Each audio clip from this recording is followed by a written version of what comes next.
Ladies and gentlemen, good evening. I'm Francesco from FCcalligraphy, and in this video I'm going to show you how to make my Vine FLourish. I really like this design because it looks very complex, intricate and dense, while actually the process is really slow, easy and meditative. I've divided the process into 10 steps so you can follow along. Let's start. First, draw your outline, then add some details with the brush, and you're done. Okay, bye, thank you. The first step is defining borders and tracing where you want your flourish to be. This will help you visualize the area that will be occupied by your flourish. The second step is to fill your area with ovals. Try to make them even, but they don't have to be perfect. We will only need them as guidelines. In the third step, you will have to choose where your main branches will grow. That is, choosing one of the two wave paths around your ovals. The fourth step is drawing your main drops.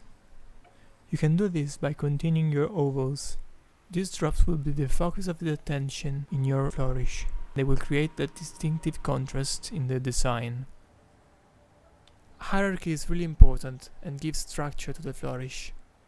So now that you've drawn your main branches with main drops at point 3 and 4, step 5 and step 6 will be about secondary branches. The smaller dimension of these drops really help with the outcome of the design.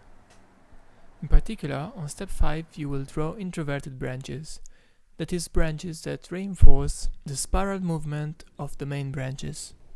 While the branches of step 6 are extroverted branches, that is, branches that cross main branches and drive the attention outward. It is important that while drawing these secondary branches, you create strong crossings, which means crossings that are as perpendicular as possible, and that you create even and balanced white spaces. On step 7 you will add your filler branches that respect the same thing we just said. One of the ways to fill space is to look for vases, points where two branches meet and where other branches can sprout.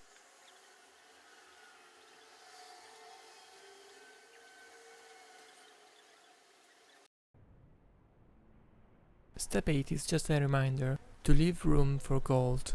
Gold is not compulsory, but it really enhances the final effect. Once you are happy with your pencil draft, you can go over it with ink. Even though inking can be stressful, it's important that you stay nice and relaxed, and that you breathe.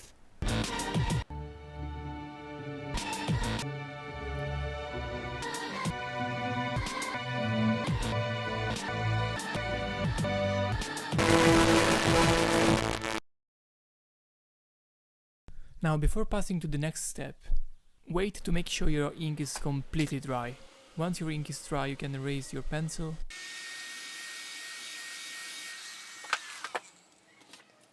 and pass to step 10, the last step, which is adding gold.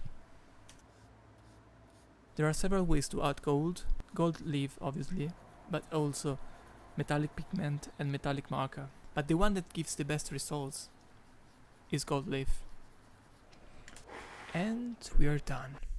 I've written the full step-by-step guide on my website, where you can also find a free downloadable Vine FLourish example you can use for your work and your art.